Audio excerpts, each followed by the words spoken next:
Tell me when you're ready. We're rolling.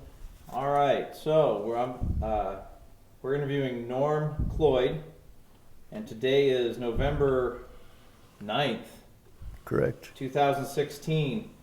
I'm Randy Bright. I'm interviewing him, and my brother Curtis Bright is the cameraman filming him.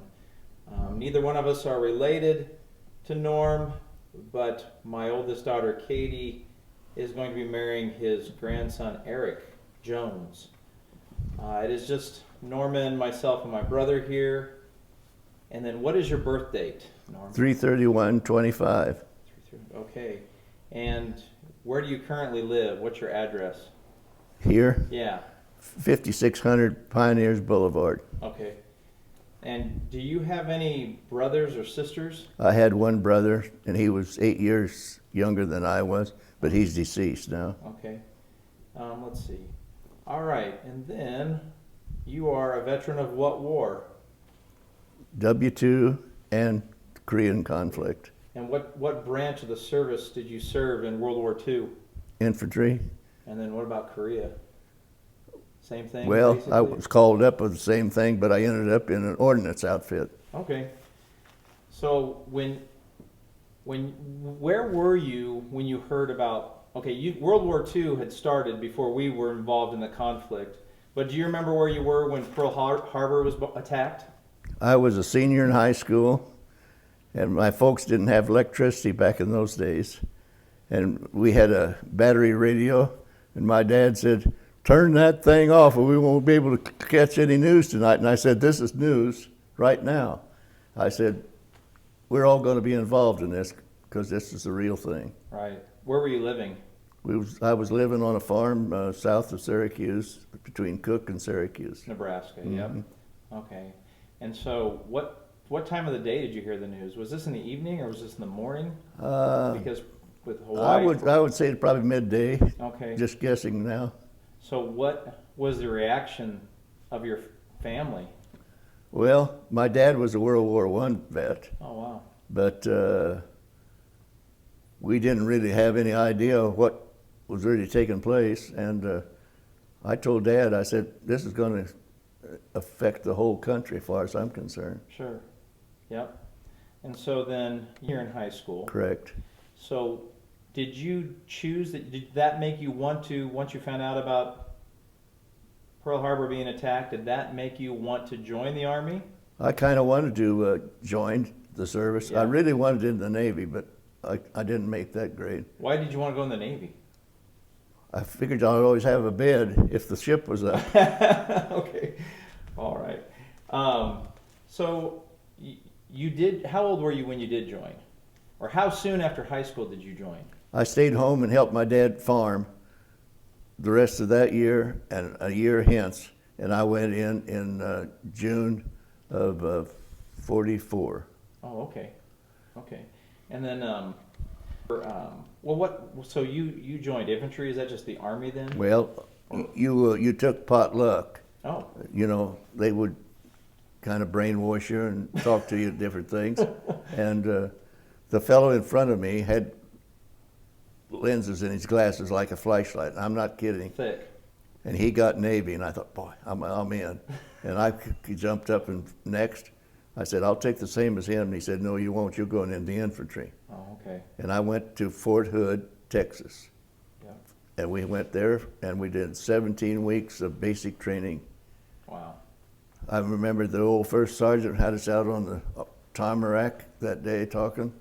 He said, "I'm going to tell you something. You're going to be here for 17 weeks, and you're going to walk 1,700 miles. And I don't think he lied a bit. Yeah. We did a lot of 20 and 30-mile hikes. That don't sound like a lot, but when you got a 20-pound back on your back, Yeah. that's a long day. Yeah. Was that, how early were you up in the morning? What was the Oh, routine like? What was the what? What was the routine, the daily routine like when you were in In training? basic? Yeah. Well, you got up about, I suppose, 5:30, and you cleaned up the best you could, you know, washed your face and do whatever. Most of the time you showered at night Yeah. because you was out in the dirt or whatever. Yeah. And you'd go and have your meal, come back and make sure your bed was all made and everything. That was so that if somebody come through for an inspection, you would get gigged. Yeah. It was a good routine, Yeah. but then you'd probably fall out about 7 o'clock for maybe calisthenics or whatever. Yeah. They had it programmed for every day. Oh, okay. So Yeah. you pretty much were probably doing a lot of like physical activities Oh, the yeah, whole time yeah. for your training, and just also learning how to use rifles or That came later, firearms. yes. Oh, okay. Yeah. Okay. But we was signed rifles, and we carried them all the time because that was something that you was going to have to get used to, you know, with the rifle hanging on your shoulder. Right. Did you like basic training? Did you feel like this was what you thought it would be, or was it harder, or Well, did you think, what am I getting myself into? yeah, a little bit, yeah. Did you miss your family after You know, you left? The first Sunday I was in service, there was 32 of us left at the same time. There was only 3 of us that was volunteering, and the rest were draftees. Oh, wow. And we went to Fort Leavenworth and took our exams and, you know, physicals and all that. And when I went to Texas, all 32 of us, 31 of them went that way, and I went this way. And the first Sunday I was in Texas, I'd have went over the hill if I'd have knew which hill to go over. Because I was all alone. I had no friends. I had, you know, I was on my own. Yeah. And I had never been away from home that long. But that's the only time I ever really got homesick. Right. But So did you start making friends with, Oh, with definitely. guys down there Yeah. fairly quickly? that was a sad part of the Army, of making friends. About the time you might got to know him well enough and you was in combat, he got whacked Yeah. and you lost him. Yeah. It was hard to take. Yeah, I can only imagine. Yeah. So then after your basic training, then where'd you go next? I got what was it, about a 5 or 7 day delay en route, they called it. And I went home, and that was just before the Christmas in '44. And I wanted to stay till after Christmas, No? and that's when the bulge broke. Okay. And so they needed people, and they needed them bad. And then I had to go from there to Fort Meade, Maryland. From there, I went up to Camp Dix, and then from there, they took us down and put us on the Queen Mary. 18,000 troops on the trip. On a ship. How was that? Did you get seasick at all? I mean, Yes. Yeah. It zigged and zagged every 5 minutes or 6 minutes because we went over unescorted, so the subs couldn't catch up with us and torpedo us. Okay. So that was intentional to make the ship go like that. We lived when we went over, in a little place like you and your wife, if you was going on a cruise, and you would be in there with you and your wife. They had 9 of us in there. They gutted it, and they left the sink and the toilet stool. And that was all. Just out in the open? Well, So- it was little cubby hole, you know. Oh, okay. Okay. And 9 of you in a room for Right. one guy. It don't work out so good. No, how long did it take to get from the United States to Europe on that ship? 5 days. 5 days? We landed in Glasgow, Scotland, Okay. because at Le Havre or Southampton, they was afraid the subs could get in there and they couldn't maneuver to get away, and they'd get torpedoed and the ship would be destroyed. So about when did you land in Glasgow? What month or roughly time from Christmas time? I left the United States the first day of 45, Okay. Yep. and it took us 5 days to get to Glasgow, Scotland. Got off of there and got on a train and rode to Southampton. Got off the train there and spent a day, and that night we crossed the channel over to Le Havre in France. Got over there and got off of that, and then they put us in boxcars. I mean, the old boxcars that Train used to boxcars. haul wheat and corn in on the railroads. They would put us in those, and it took us 3 days and 3 nights to go to Metz, France. And I'm assuming that it was cold. Definitely. I mean, No wintertime. heat, no sanitary stuff, nothing. Yeah. So were you just with other United States troops, or Yeah. were you then with any British troops No, or anybody not else? not No? then. Okay. When you arrived there, what was the feeling you got when you got off that boat into Scotland? Kind of nice to have your feet on the On the solid ground. Yeah. I mean, were you exposed to a lot of the people right there from Scotland, or even when you were in Southampton, or they pretty much Not keep you really. separated? They just got us off and got us on trains. They was moving us as fast as they could. Right, you didn't have time to go sightseeing, No, so to speak. So. because the Germans was about ready to push us back into the channel again. Okay. And they would have if they'd had enough fuel. Right. They was shorting it on gas. So you're taken by train and then boxcar. So now you are in France. Mm-hmm. And what part of France? Le Havre. You Yeah. said? Mm-hmm. And then when the train ride was done, where did you wind up? At Metz, France. Okay. And then what happened once you got there? They gave us winter clothing, like long underwear and lots of socks, because Germany has a lot of little tributaries, and they was too far to jump and too shallow to swim, and you just waded through it, and that's where I got my feet froze, and I have neuropathy on my feet today from that. Oh wow. So when was the first time you were engaged in combat? Well, I mean, did that start fairly soon after you got there? oh yeah, I think we was there maybe a day and a half, and they gave us our extra clothing.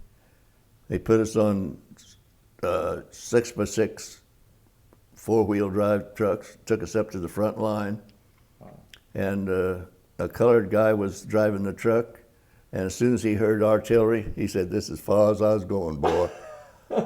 And he said, dropped you off. he said, 2 of you over here, maybe 3 over here, because of the foxholes. Oh, okay. And so on down the line till he got rid of his bunch, and then he went back, and we stayed there. The first night, I was in a foxhole with an Indian from Oklahoma, one of the best soldiers I was ever around.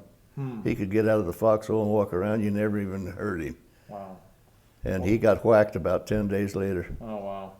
So was that a pretty scary feeling, having to spend a night in a foxhole, I'm guessing? Yes, it was. I kind of thought I wished I wouldn't have been so patriotic. Yeah. Well, I wonder about that. How many, you get that patriotic feeling, but then when you're actually there, what comes over you? What keeps you going? So. Man, we got the infantry combat badge. That gave us $10 more a month. Man, we was living, man. Right on. Right on. So I'm trying to think. What was it like when you first encountered Germans or the enemies? What came over your mind? Did you have time to think about it, or did you actually shoot at people? Did you have to do that kind of combat? Well, about the first thing that I can remember is we were supposed to go in and get further up the line, so to speak. Right. We come over this hill that one day, and one of the guys that I got really acquainted with going over on the boat, there was 3 guys from, I think it was Tennessee or Kentucky, I can't remember, and myself, our names all ended with C, and that, of course, A, B, C, yeah. And he was platoon leader of the progressing. We was going on scouting and seeing what was out there, and they caught us when we come over the hill, and I laid behind a log because they was logging up in that area, and there was logs laying all over the place. I laid there for 9 hours behind that one night. I couldn't move till it got dark, and they hollered at me and told me, said, "You can get out now," they think. Right. I lost my helmet, and it just went about from here to that table. Yeah. I thought I'll just reach out and get that, and the sniper shot right above my hand. I said, "I don't think I need that." No. So I crawled back, and I just laid there. Right. I got a backpack laying over there someplace. That's where Wow. everything I owned, shaving gear, everything. I had nothing except the clothes I had on. So and I guess I should ask, the goal for you and the other men at that point, that was considered the Battle of Normandy? Well, or you was Battle of the Bulge. I would say. Battle of the Bulge is what you were in. Yeah. So did you actually? So your objective was to push the Germans back. Yeah. You were in France right now. Well, or were you guys actually was Germany? right close to Belgium. Oh, okay. Yeah. Okay. That was the Battle of the Bulge. It's with it was really forested areas, like you were saying. Oh, Is that yeah. correct? It made it very difficult. Yeah, the Germans was hiding in all those forests over there. Right. As we go on, you'll learn more about that. Yeah. Uh, Okay. Well, maybe just tell me, like, go ahead and, I mean, instead of me just trying to necessarily think, like, just tell me that of your experience. Then after that night, you know, where you stayed behind the log so you wouldn't get shot or whatever. You know, tell me whatever, however you think. Well, how you remember your we went experience. back and sort of reorganized because I heard from this guy that I told you that I went overseas with. Right. He was the platoon leader that day, and I've heard he got captured, I heard he got wounded, and I heard he got killed, and I never did ever find out because we just had no contact. Right. Right. But I never did ever see him again, so Yeah. you don't know what to expect. I know one person one time was out on a patrol, and the mortar came in and hit him directly. Huh. There was nothing left of him. We Oh. couldn't find even a dog tag or nothing. And you know what the government did? They sent a letter home to his folks saying missing in action. Now think of that, of you being home and thinking, well, maybe my son's got Still out. wounded and Right. will be home, you know? Right. And he was deader than a doornail. Yeah. I never thought it was a right thing to do. No. No. Oh my word. So, how long were you? How long were you out there? I mean, you were still out. This sounds crazy. I'm trying to word it. How long were you outside during all these? This fighting all the time. All the time in the cold. We and all just that? dug foxholes if you could. If you didn't, you dug into snowbanks and put pine boughs over the top, Right. put snow back over to camouflage it, and you crawled in the hole. Wow. And they usually put you 3 in the hole if they could. Yeah. And that's the way we lived in the Bulge for about 20 days. Okay. So We didn't move a drop hardly. Oh, okay. It was either foggy or it was snowing or blowing, and one day the sun came out and you couldn't put your finger up like that and not be touching the plane if you could reach it. What a beautiful sight. Wow. Awesome. So how close did you? I mean, how close were you to? Sounds when you were in combat. So you were in combat. You actually shot guns at your gun at other people. Correct? If you could see them or if you wanted to keep them pinned down. Yeah. I mean, so how far were you able to move? And I mean, you said you were in one area for about 20 days. Yeah, And then well, what made the decision to be able to move after 20 days? the officers would be planning ahead because they had supposedly people out in, what do I want to say, Scouting?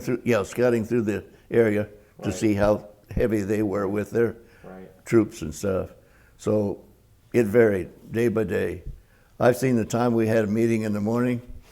We're going to go about 20 miles today, and we maybe didn't go 5 Yeah. because we hit a lot of ammunition and a lot of contact with the Germans. Yeah. They were hell on wheels, boy. Yeah. Did They were bound to determine that they was superior, and Yeah. I sometimes thought they were. Did you guys or any of your men capture or take any prisoner? Well, we did later on Yeah. when the Germans was really getting disorganized. Yeah. But otherwise, I no. But we would come in contact with some of them, you know, Yeah. and some of them wouldn't rebel, and others would. But you know, I think that was just part of their patriotism to their country too. Yeah. Were there many casualties in your unit? Yes, I've got a book up home I looked for today, and I couldn't find it, and that's got all that information in there through the whole war. I ended up in Sergeant York's from World War I fame. You remember him? Yeah, you told me about. Yeah. I ended up in the same company, the same platoon, the same company that he was in, and everything. And that was just a stroke of the luck, because he said, 2 of you jump off here, and that's what I did, and that's what it ended up. Huh. Crazy. Yeah. I'll be darned. Thank you. I'm kind of skipping around a little because I've never interviewed anybody before. But so what happened once you kept progressing? I mean, what other stories?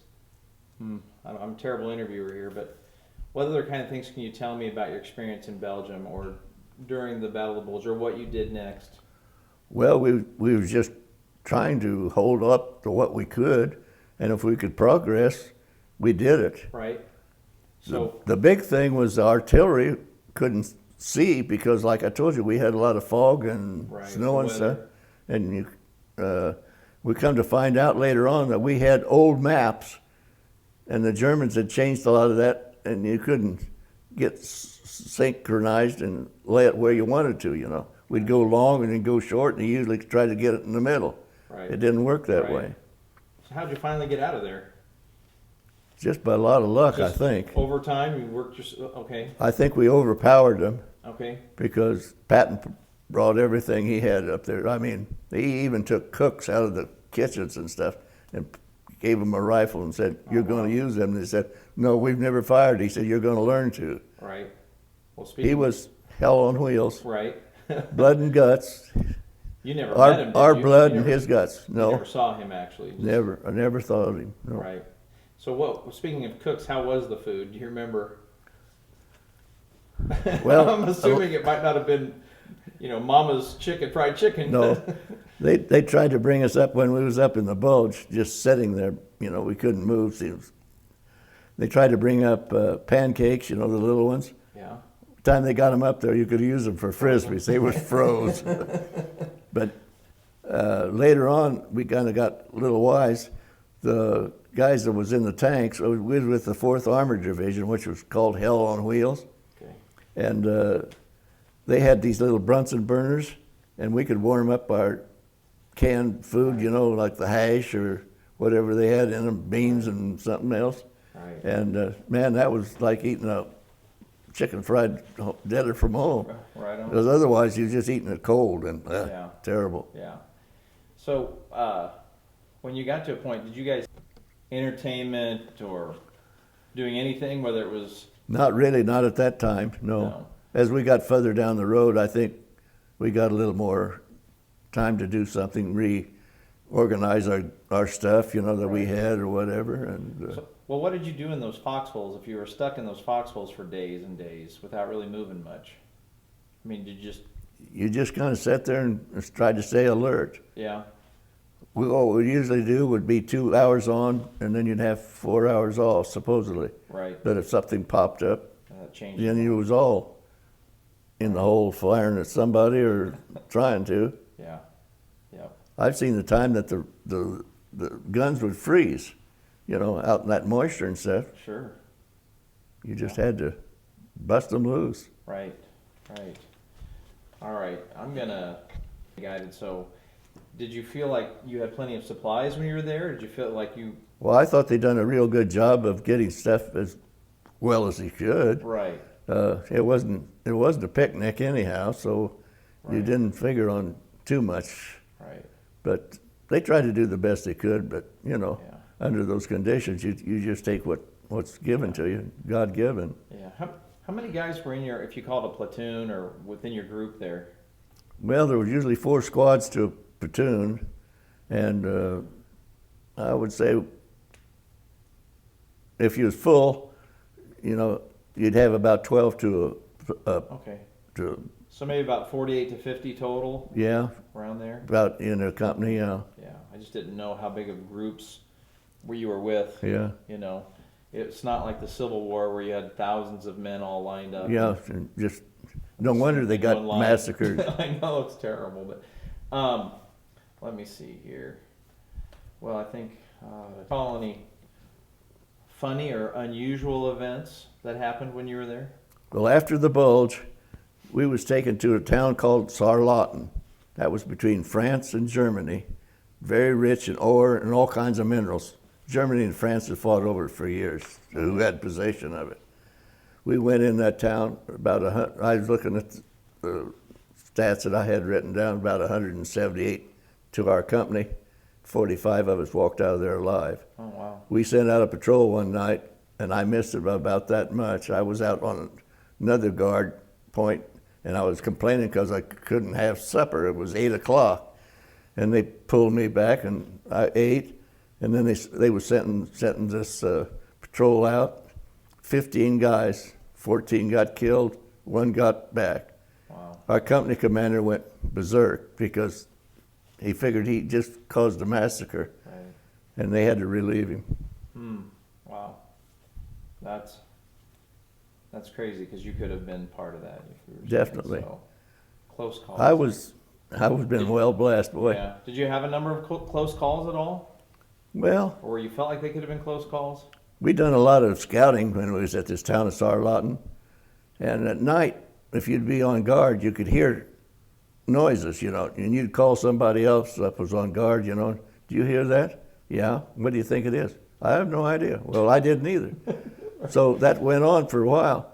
Later on, we found out that town was all undermined, and they would bring in horses and mules to bring the stuff up, their ammunition, their fooding, and all that stuff, and we didn't even know it. Huh.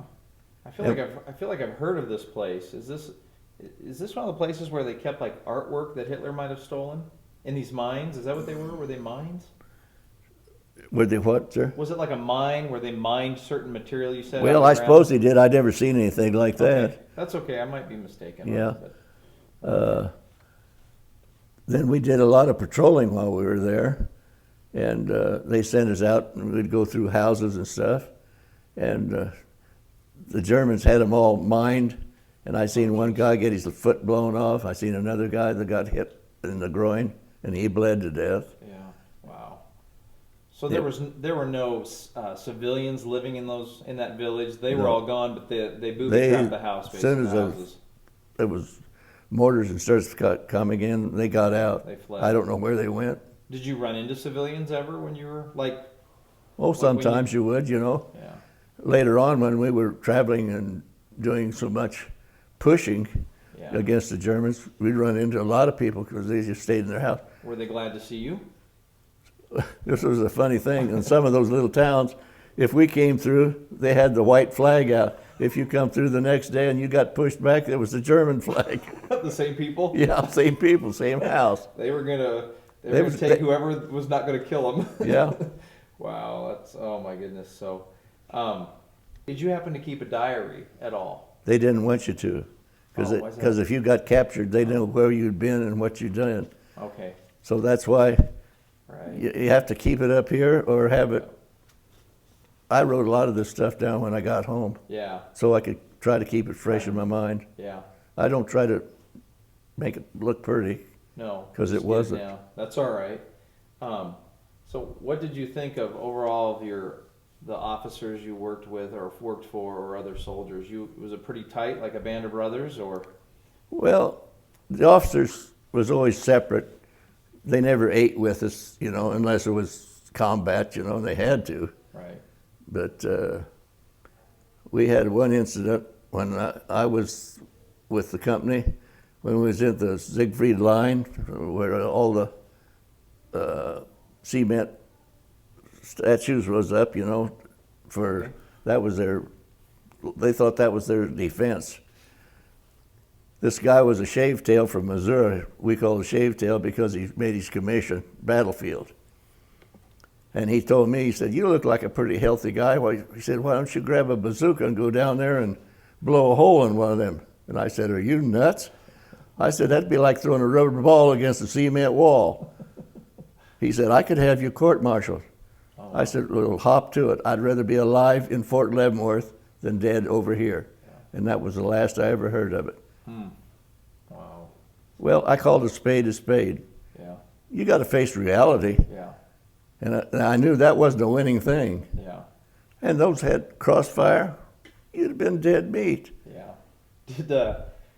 Did anybody from did any of your fellow troops ever try to go AWOL, leave? Oh, I suppose some of them did.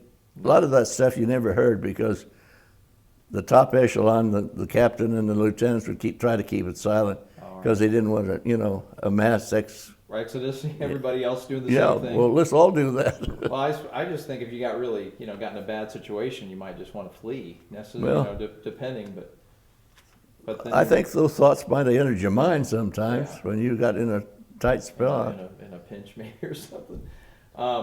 Did you or other fellow service guys pull pranks on one another while you were there that you recall? kind of keep Not it moving, really. or was it pretty much too We was serious? all to be pretty doing serious about that? Yeah. trying to protect one another and Yeah. keeping things on the level. Yeah. Okay. Let me see. Was there anything special you did for good luck? Did you believe? I mean, anything you felt was keeping you safe and keeping you alive while you were there? Well, me and the guy upstairs, we kind of had a little conversation every morning, Yeah. and Got you through it. I really think I did. Yeah. And whenever the Catholics would come up and have their Like a mass. mass little and service, stuff, I'm not Catholic, but I attended. Yeah. I'm not going to do anything different anyhow, so why should I Yeah. not go? Yeah. We're all striving for the same place. Yeah. I've always felt that way in my life. Maybe that's not right, but that's my line of thought.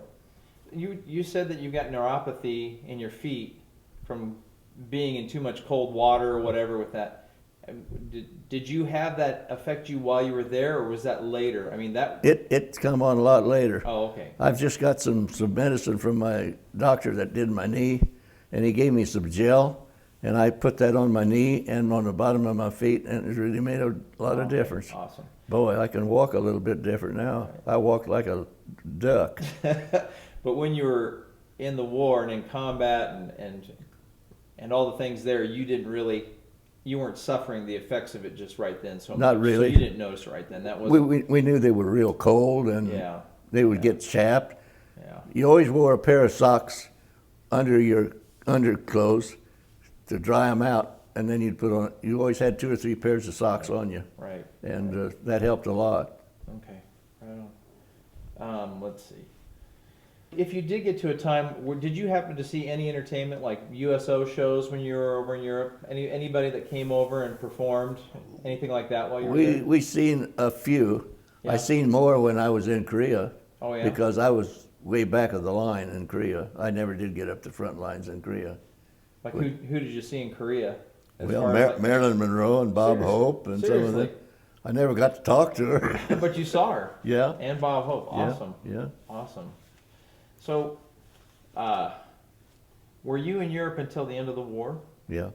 And then I stayed over there the war ended in May, I think, first part of May, and I was over there till the next June. I was a year in, Okay. just staying there. And after the war was over with, we were 20 kilometers from Berlin. Well, the 4-power pact had a meeting, Okay. Yeah. and the Russians were supposed to get there first. So guess what? They shot us off to the south, and I ended up in Prague, Czechoslovakia, when the war ended. And the Russians got to come into Germany and Berlin. And I'm glad they did, because they got a lot of flack and stuff. Oh yeah. They were destitute. Yeah. They had nothing to do but either kill themselves or get captured. Yeah. The Germans. Yeah. Yeah. Yeah. So I was so sick. I had yellow jaundice and hepatitis. They'd have us doing something, just to keep you busy and so Right. you didn't get berserk. And I told the sergeant, I said, boy, my stomach just feels like a rubber ball in there, just bouncing around. Well, he said, you better go to the medics. And I went to medics, and I was passing blood.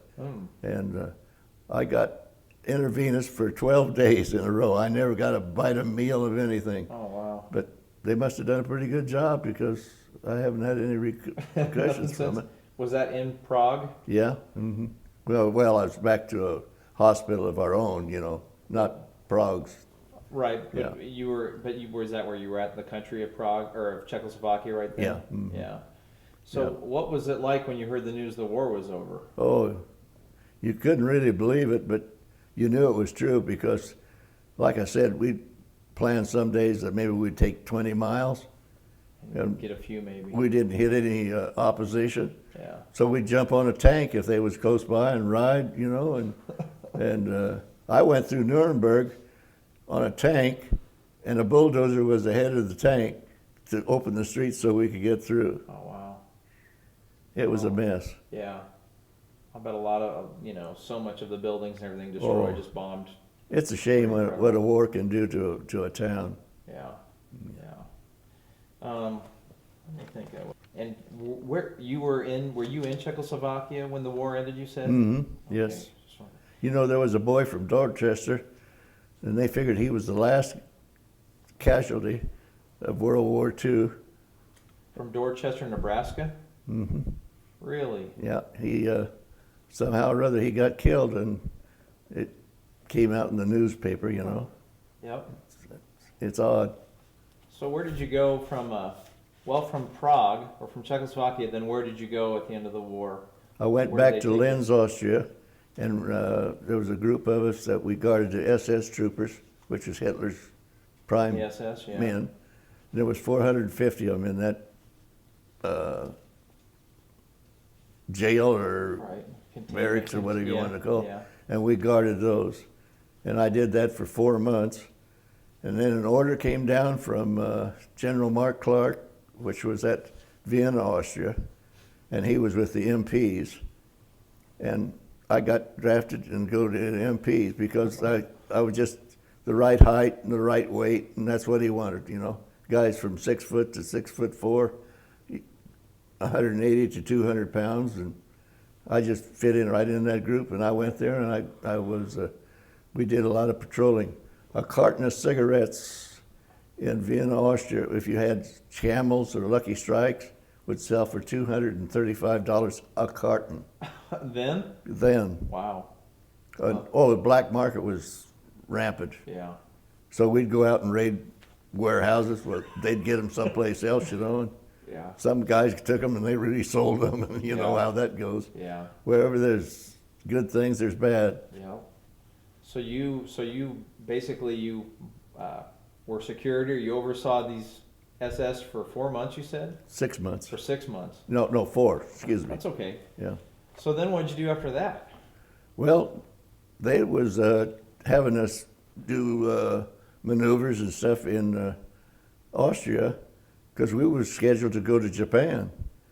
The plan was to get us ready as much as they could, send us home through the States for a 30-day furlough or whatever, and then go to Japan. And Harry Truman saved my you-know-what. So the war in Europe was over, but Japan was still going on. Right. I didn't know, okay, where you're at. That's So- when they dropped the bombs, you Yeah. know. So you were back in the States when the bombs were dropped on Japan then? No, You I were was still in there. Austria. Okay. Yeah, I didn't get home till, well, that happened in, let's see, when did that end in Japan? I can't remember. It was, I think about in the middle of the summer, wasn't it? August or something like that. And that's all we did is, and in that time, I never got any relief from combat. I was about the only one in our outfit that didn't. And they came out one day and said, "You're going to Switzerland if you want." I said, "Boy, I'll take that." And I got to go to Switzerland for 5 days and 4 nights. And they'd only let us take $35 in there because they was afraid of inflation. Okay. What did you do in Switzerland? Well, we just scenery. Yeah. Just rode around. Yeah. We'd ride around on the rail all the way around wow. Lake Lucerne. Hmm. And those people, they wanted to know all about the war. You couldn't buy a drink if you went into a bar. And I seen bananas, and I wanted to buy the whole bunch. Yeah. Did they just want to give you drinks, or what do you Oh, mean? they'd buy They them. pay for whatever. Yeah, they just wanted to know all about the war, you Yeah. know, because they never get in wars. But they do. Everybody that receives a certain age in Switzerland has to go in the military. Right, their service, Mhm. yeah. So that made me think of a couple of things. Before you left to go in World War II, were you dating anybody? Did you have a woman back in the States at that time? Well, I had a girl that well, she was a sophomore and I was a senior in high school, and Yeah, we just good friends, you know, and Okay. dated a lot. yeah, Kind of figured someday that might be the one, you know. right. Well, they moved away. Her dad was a kind of a fly-by-nighter, and they moved to Klamath, Oregon. Oh, wow. Got way out there. Way away from you. Yeah. Couldn't reach her, couldn't see her. Oh, wow. And we corresponded for a while. One day I got a Dear John letter from her mom, and she as much as said, you don't amount to a whole lot. I don't think you're capable of taking care of my daughter. Oh, wow. And so I sat down and cried, really. Oh, And I never did write back to her. right. Well, we had a reunion for Cook Diamond Jubilee for the 75 years of the little town. And she came back for it because she really liked where she lived in Cook, Nebraska, where I went to high school. And she asked me, she said, "Why did you quit writing to me?" I said, "I didn't figure there was any use. Your mom had better ideas about me." Right. And she didn't know that her mother had ever written that letter. Yeah. But Makes you kind of crazy when you Oh, hear yeah. that. Now, was that you corresponded during or after when you got back from the war? with her, Yeah.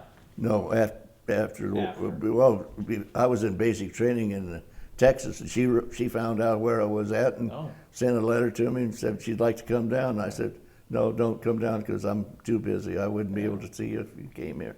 I didn't know. You have stories of a lot of guys corresponding with family, getting mail, looking forward to the mail.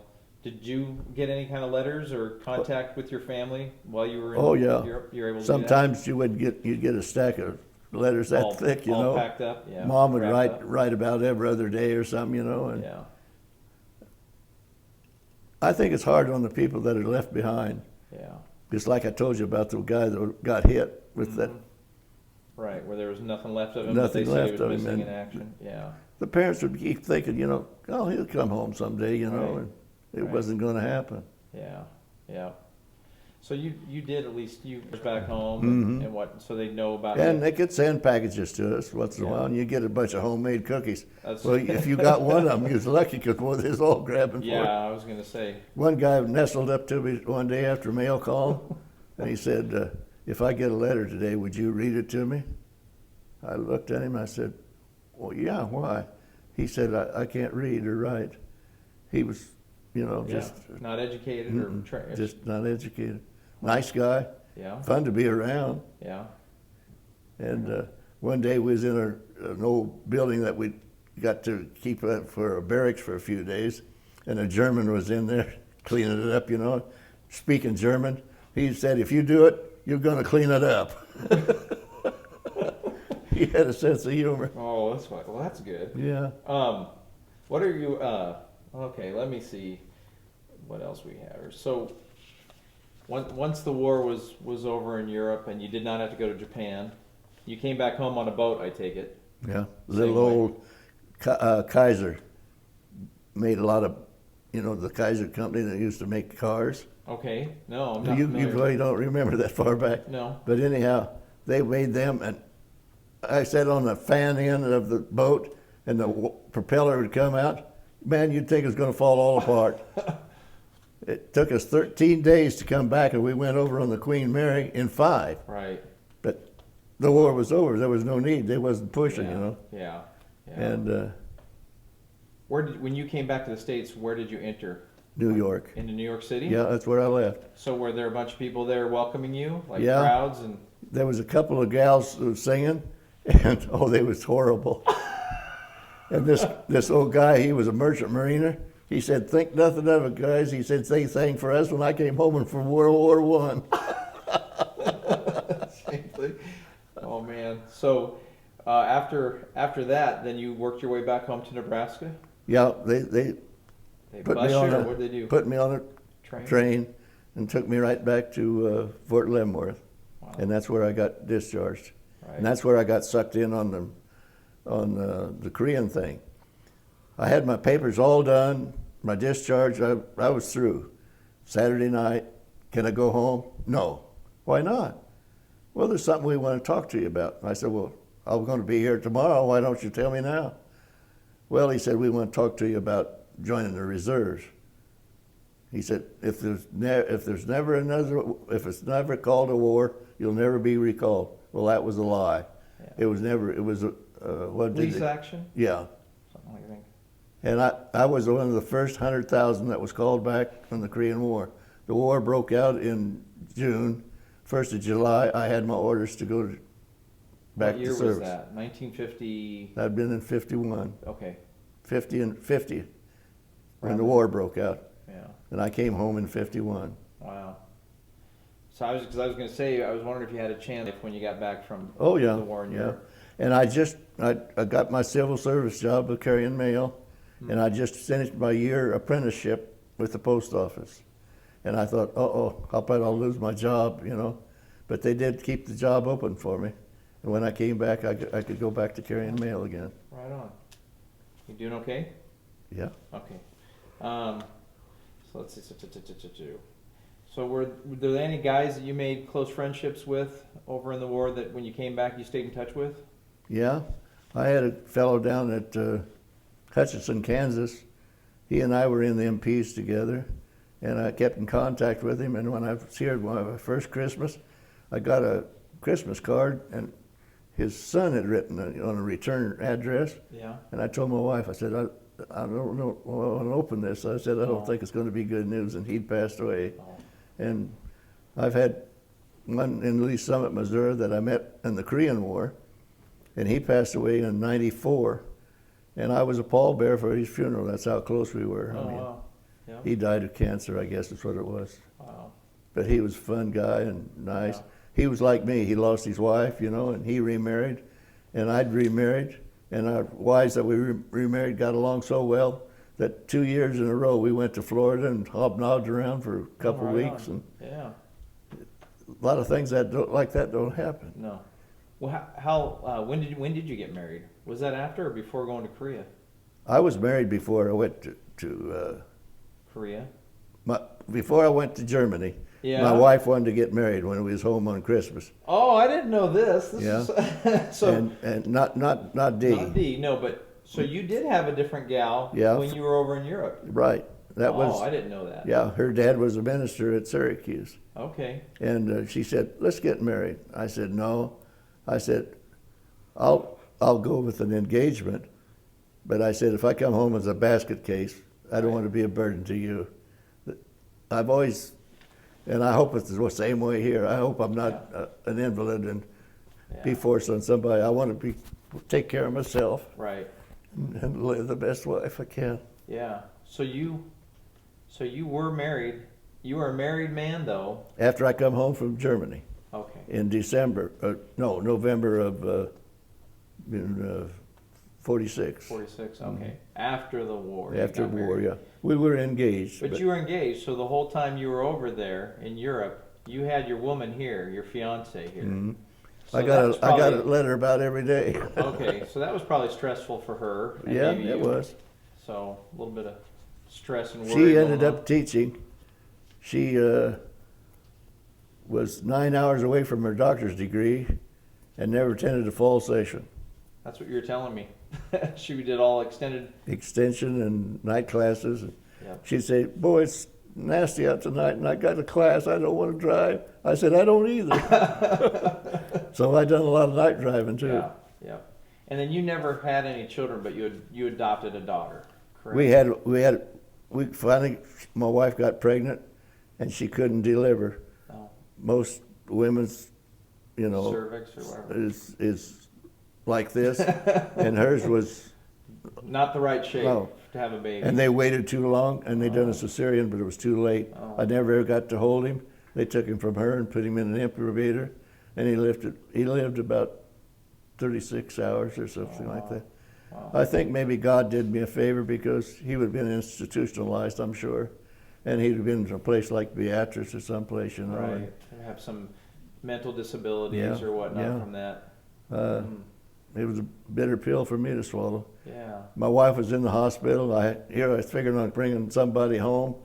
I'm up at the cemetery picking out a lot. We didn't have a lot bought at that time. Going to the mortuary and picking out the casket because my wife was in the hospital and had to do all.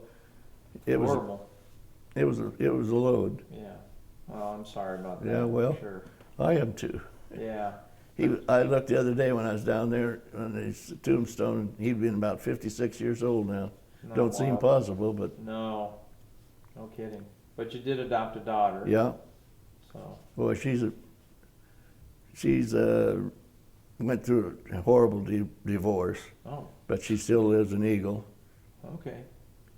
I'll have to show you the poem that she wrote to me one time for my birthday. Awesome. Okay. I can't believe it. Yeah. It made me bawl. Oh, well, that's good. Yeah, Well, you- she's something else. Good kid. Yeah, Good. and then she has one boy, grandson. He's 27 years old. He just had his birthday about 2 weeks ago. Right on. He's living with her now, and I'm glad he is, because otherwise she'd be living Company. alone, and Yeah. that's not good. Yeah. I But- told her the other day, I said, "Are you ever going to get married?" "Never again," she said. "I'm not going through that." So. No. But you did remarry. You remarried Dee, Mm-hmm.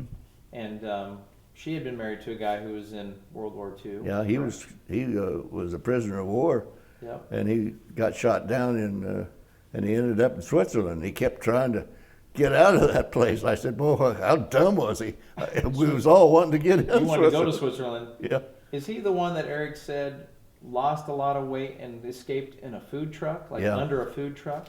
Yeah. Do you remember what that story was, real briefly, before I let you go? Well, about all I know about it is all hearsay. Oh, And he, some guy helped him and camouflaged him in with the whatever he was hauling, different food. and or- got out and got back to his old outfit again, and then got Okay. captured again. Oh, geez. Eric was telling me maybe that he lost enough weight that if they didn't tell there was anything funny, he was able to get out Yeah. somehow that way. But you never That know. could have been. Could That be. part I didn't know, Yeah. but Well, I know I'm going to have a lot of different questions for you after I leave. But I think I've eaten up about an hour or so of your time. I don't want to wear you out too much. no, I'm fine. So, Can I ask you a serious question? yeah. Yeah. Well, when you were in combat, do you know if you killed any enemy soldiers? If I what? Killed any enemy soldiers?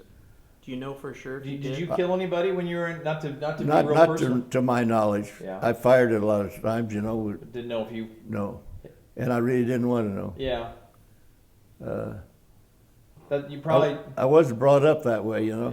A lot of guys, when we would go through and take a town, they'd go through those people's houses and they'd loot, go through the drawers and stuff, diamonds and money and Wow. pistols and whatever. I couldn't do that. Yeah, I wasn't brought somebody up that else's way. stuff. Yeah. You guys go ahead, have your fun, but I don't want no part of it. So like, how do you feel like your experience in the war changed you? It had to change you, didn't it? I tell you, I grew up as to be a man. I was a snot-nosed kid out of high school and thought that's what I wanted to do, and Dad said, "I won't let you go until you're 18." And he was right. He said the world's a little bit bigger than Syracuse, and he was right. And I'm glad he held me back. did you have any trauma when you came back, or nightmares, or depression, or anything? No, we didn't have anything like they do now, Some of those things flash back, Yeah. There was a time for when I was home for a while and with the folks.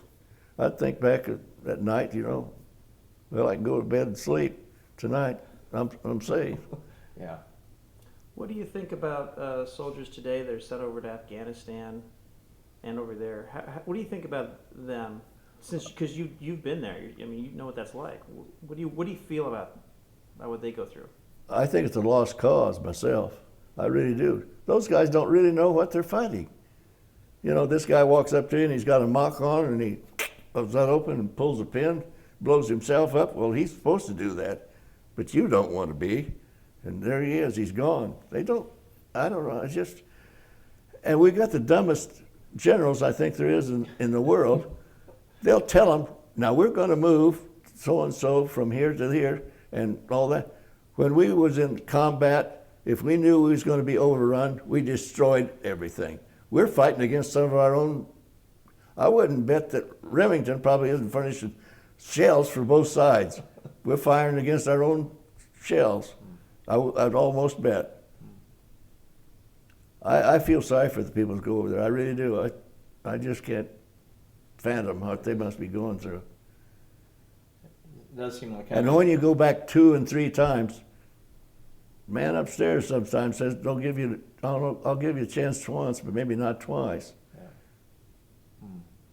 I'm not a religious nut, but I do believe, and I got to believe a lot more when I was overseas, I'll tell you. Yeah.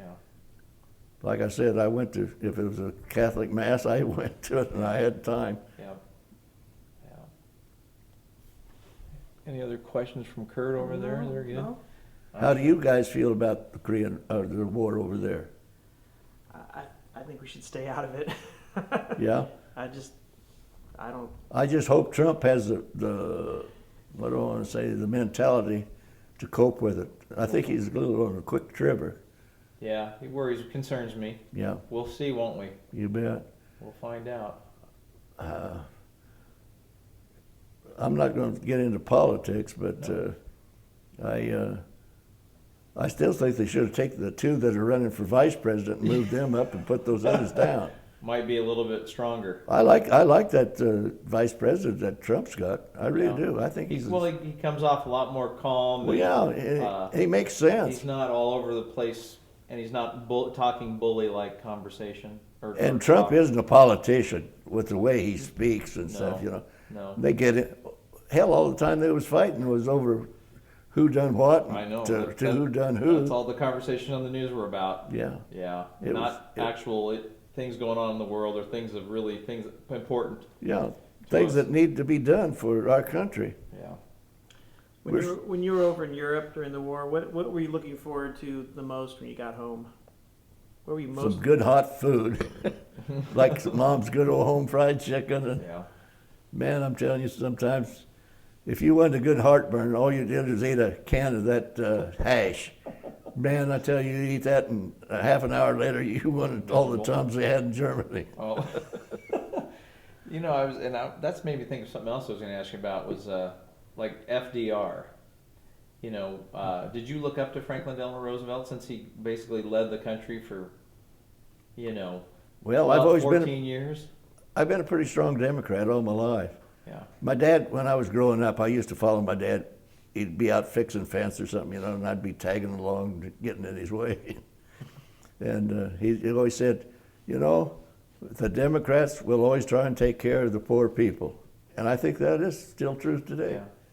Yeah. And I tell a lot of my friends that are Republicans, I said, I'm not rich enough to be a Republican. I can understand that. Our household's been primarily Democratic when Yeah. we were growing up and everything too. But Yeah. I've watched a lot of things on FDR recently, his role with World War II, but just his personality and how a lot of people looked to him because he was in the White House for so long. It was Yeah. like Papa Roosevelt. I just know did your parents like him as a president? I think did so. You? Yeah. My dad got a little pension.